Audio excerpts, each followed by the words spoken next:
Students, मैं Shweta Tiwari and welcome to the RV classes 30 believe in good teaching. Previous class में हमने खुशहाल गांव और समृद्ध नगर के बारे में बहुत सी टॉपिकें कवर की थी। आज ये पार्ट 2 इसी चैप्टर से रिलेटेड है और जिसमें हम लोग कवर करेंगे नगर कुछ कहती है, सिक्के, मथुरा एक विशेष नगर और सूक्ष्म निरीक्षण अरिक्कामेडू शहर की। इससे पहले क्लास स्टार्ट करने से पहले मैं एक बात बता दूं, जो भी बच्चे मेरे चैनल को पहली बार देख रहे हैं या पहली बार व्यू कर रहे हैं तो मैं उन्हें बता देना चाहती हूं कि आप मेरे चैनल को सब्सक्राइब कर दें और बेल आइकन का बेल बजाना ना भूलें, ताकि मेरे द्वारा दिया गया हर एक वीडियो का नोटिफिकेशन आप तक पहले पहुंच सके। अब ज़्यादा टाइम बर्बाद ना करते हुए हम हमारे टॉपिक की ओर चलते हैं। पहला टॉपिक था नगर कुछ कहती है। हर एक नगर, जिस नगर में हम रहते हैं, जिस नगर में आप रहते हैं, पूरे विश्व का नगर, हर एक नगर की अपनी कोई ना कोई क्वालिटी होती है। हर एक नगर अपने अतीत को संजोए हुए है। तो उस समय जब हम पास्ट में जाते हैं, अपने इतिहास के साइड में जाते हैं, उस समय की भी नगर बहुत सारी चीजें बताती थी। वहाँ के मकान, वहाँ की ईंटें, वहाँ से जो भी उत्खनन में हमें सामग्रियाँ प्राप्त होती हैं, वहाँ के लोगों का रहना सहन, कल्चर, संस्कृति, ये सारी चीजें क्या थी, वो किस तरह से अपना जीवन शैली जीते थे, ये सारी चीजें हम लोगों को नगरें बताती हैं। बस उसे देखने की, समझने वाली नजरें होने चाहिए, जो एटलीस्ट हम लोग के पास तो नहीं, पुरातत्वविदों के पास होती है, ताकि वो लोग उत्खनन करते हैं, वहां से सामग्रियां निकालते हैं, वहां की ईंटें निकालते हैं और उनसे वो पता करते हैं कि ये नगर क्या था, किस तरह इस नगर का विकास हुआ। तो हर एक नगर जो होती है अपने में लाखों कहानियां संजोए रहती है। हर एक नगर की अपनी कुछ प्रधानता होती है। जैसे कि हम लोग हड़प्पा सिविलाइजेशन की बात करें तो वहां पर नगर, जो उनका नगर निर्माण था, जिस तरह से उन लोगों ने अपने नगर का निर्माण किया था, वो बहुत आश्चर्यजनक था। जब आज हम लोग मॉडर्न जमाने में रहते हैं और उस समय के लोग को इस तरह का घर रहना, और जब हमें पता चलता है कि आज जिस घर में हम लोग रहते हैं उसी घर में प्रीवियस जमाने, मतलब हमारे जो पिछले पूरे अतीत के जब लोग थे, जब सभ्यता का विकास हो रहा था, उस समय जब इंडिया में ऐसे घर पाए गए, तो ये काफी अपने आप में आश्चर्यजनक होती है, चीजें हम लोग को समझ में आती है। तो हर एक नगर जो होती है अपने लिए कुछ ना कुछ, हर एक चीज, हर एक विशेषता को संजोए रहती है और अपनी कहानी बताती है। जैसे कि पानी की सहूलियत आज हम लोगों के पास हैंडपंप से आ जाती है, मोटर लगा रहता है, तो पानी की हम लोगों को कमी नहीं होती है। उन तक पानी कैसे पहुंचता था, उस समय कौन सी टेक्नोलॉजी थी कि वो लोग पानी अपने घर में ले आते थे, पानी निकल कर चला जाता था, कहीं दूसरी जगह नालों में चला जाता था, कूड़े कचरे कहाँ फेंकाए जाते थे। इतनी सारी व्यवस्थाएं ये हमें सोचने पर मजबूर कर देती है कि उस समय का नगर नियोजन, नगर निर्माण किस तरह का हुआ होगा, कितने लोग बारीकी से इन सारी चीजों को किए होंगे। जैसे कि बहुत सारे नगरों को अगर उत्खनन किया गया तो उससे पता चला कि पाइप्स जो होते थे वो लंबी लंबी, जो हमारे यहाँ पाइप जैसे होती हैं, वैसे सीमेंटेड पाइप के द्वारा उन लोग के पास पानी आया करता था, और एक दूसरी पाइप होती थी व्यवस्था जिससे वो पानी निकलता था। तो सोचिए गाइस, आज से 3000 वर्ष पूर्व जब सिंधु घाटी सभ्यता थी यहाँ पर, तब उन लोग पाइप का निर्माण समझते थे कि किस तरह से पानी का निकासी होना चाहिए और किस तरह से पानी को लाना देना चाहिए। तो ये सारी चीजें जो होती है हमें नगर बताती है। वहाँ की ईंटें, कि वो ईंट किस तरह से बनी होती थी, किस तरह से वो पक्की ईंटों का यूज करते थे, किस तरह से वो लोग कच्ची ईंटों का यूज करते थे। ये सारी बातें जो होती है वहाँ की हर एक नगर, चाहे हमारी नगर हो या आपकी नगर हो, हर एक नगर अपनी कहानी बताती है। तो इस टॉपिक में हम देखें कि नगरों से हमें कौन कौन सी कहानियां मिलती हैं। वहाँ की जनजीवन के बारे में, वहाँ की व्यवसाय के बारे में, वहाँ के लोगों के बारे में, उनके पेशाओं के बारे में, उनके रहन सहन के बारे में, उनके संस्कृति के बारे में, उनकी सभ्यता के बारे में, उनके पोशाक के बारे में, ये सारी बातें हम लोगों को नगरों से प्राप्त होती हैं। अब हम हमारे दूसरे टॉपिक की ओर चलते हैं, जो है सिक्के। प्राचीन काल में सिक्कों एक व्यापारिक प्रतिनिधित्व करता था। यानी कि अगर सबसे पहले सिक्के नहीं थे, सबसे पहले किसी अनाज के बदले कोई अनाज दे दो और हम वो होता था। जबकि मैं भी अपने गांव गई हूँ तो बहुत बार मैंने एक चावल के बदले कोई बिस्किट खरीदा है या कुछ भी चीजें खरीदी हैं, मुझे याद है। लेकिन ये भी चीज बहुत पहले जमाने में होता था कि कोई सामान दे देता था, उसके बदला हमको वो सामान मिल जाओ। लेकिन बाद में ये सिक्के का आविष्कार हुआ। सिक्के का भी आविष्कार में ये हम लोग आहट सिक्कों के बारे में पढ़ेंगे। पहले हम जानते हैं कि आहट सिक्के क्या होते हैं।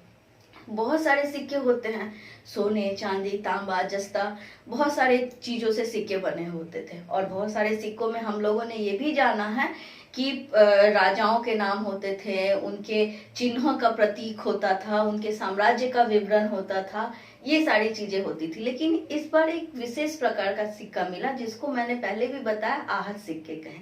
ये विशेष प्रकार का आहट सिक्का क्या होता था, तो इसमें किसी भी तरह की, कोई भी तरह की कारीगरी नहीं की रहती थी, मतलब कि उसमें कुछ लिखा नहीं रहता था। उसमें केवल एक चित्र बनाया जाता था या फिर एक मोहर मार दिया जाता था, उस तरह के सिक्के होते थे। ये गोलाकार भी होते थे, आयताकार भी होते थे और वर्गाकार भी हो सकते थे। इस तरह से ये सिक्के होते थे और उसमें किसी भी तरह का कोई राज्य का उल्लेख नहीं, किसी भी राजा का उल्लेख नहीं, केवल चित्र बना होता था। तो इस प्रकार के सिक्कों को आहट सिक्के कहते हैं। अब इसके बाद हम चलेंगे मथुरा। उस समय मथुरा जो था एक विशेष नगर का राज्य, नगर का दर्जा हासिल कर चुका था। मथुरा कहने से हमें भगवान कृष्ण की याद आती है, जो मथुरा भगवान कृष्ण के नाम से फेमस है। बिल्कुल, उस समय भी मथुरा भगवान कृष्ण की जन्मभूमि के नाम से फेमस था। इसके अलावा वहां पर बौद्ध धर्म की भी प्रधानता थी, जैन धर्म की भी प्रधानता थी, विभिन्न प्रकार के शिल्पों का विकास हो चुका था। हर एक प्रकार के व्यवसाय में श्रेणियां बन चुकी थी। शिल्पकारी में भी वहां पर श्रेणियां पाई गई, जैसे कि ये श्रेणियों के जो लोग होते थे वो प्रशिक्षित भी करते थे, आयात भी करते थे, उत्पादन भी करते थे।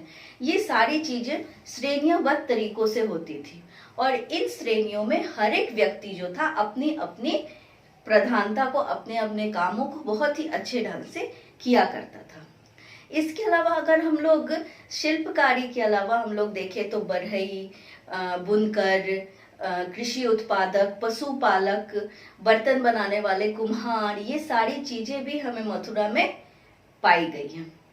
अगर हम मथुरा से जरा हटकर दक्षिण की ओर आ जाएं तो वहां पर मदुरै नाम का शहर है। उस समय मदुरै भी अपनी शिल्पकारी में बहुत उन्नत अवस्था में था। वहां पे भी बर्तनों में बहुत सी अच्छी सी पतली पतली सी शिल्प किया की रहती थी। काले रंगों से, लाल मृत भांडों से उन्हें रंग दिया जाता था। इसके अलावा कपड़ों पे कारीगरी बहुत अच्छे ढंग से उच्च कोटि की होने लगी थी। तो इस तरह से ये सब राज्य जो थे उस समय काफी प्रसिद्ध थे और काफी उन्नत अवस्था में पाए जाते थे। अब हम बात करेंगे सूक्ष्म निरीक्षण, अरिकामेडु। सबसे पहले तो हम समझते हैं ये सूक्ष्म निरीक्षण होता क्या है। सूक्ष्म निरीक्षण मतलब कि एक गहराई से जाना गया परिचय। और अरिकामेडु ये पुदुचेरी का एक स्थान है। उस समय प्राचीन काल में यहाँ पर एक जहाज और एक बहुत सा विशाल भंडार पाया गया है।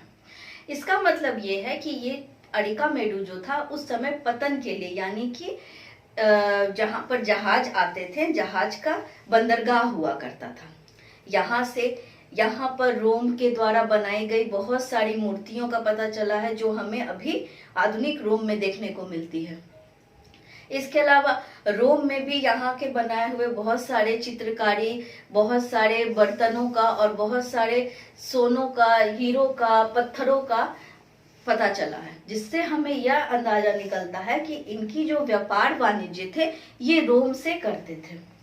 इसके अलावा अरिकामेडु इतना फेमस क्यों है, तो अरिकामेडु उस समय विश्व मतलब इंटरनेशनल पोर्ट था। इंटरनेशनल पोर्ट बोला जाए कि हर एक मतलब विदेशों से यहाँ पर व्यापार होता था और इसका प्रमाण हमें एक विशाल भंडार के द्वारा पता चला है। वहां पर एक विशाल भंडार मिला है जहां पर बहुत सी वस्तुएं खोदाई के बाद हम लोग को निकली। खोदाई के बाद निकलने से हमें यह पता चला कि इनका व्यापार ग्रीस से, रोम से, रूस से, इन सारे लोगों से होता था। और वहां पर भी यहाँ के बहुत से प्रमाण पाए गए हैं, जिसके कारण पुरातत्वविदों ने यह निष्कर्ष निकाला कि ये दोनों सामान जो हैं वो एक दूसरे के समकालीन हैं और एक जगह से दूसरी जगह ही लाए गए हैं।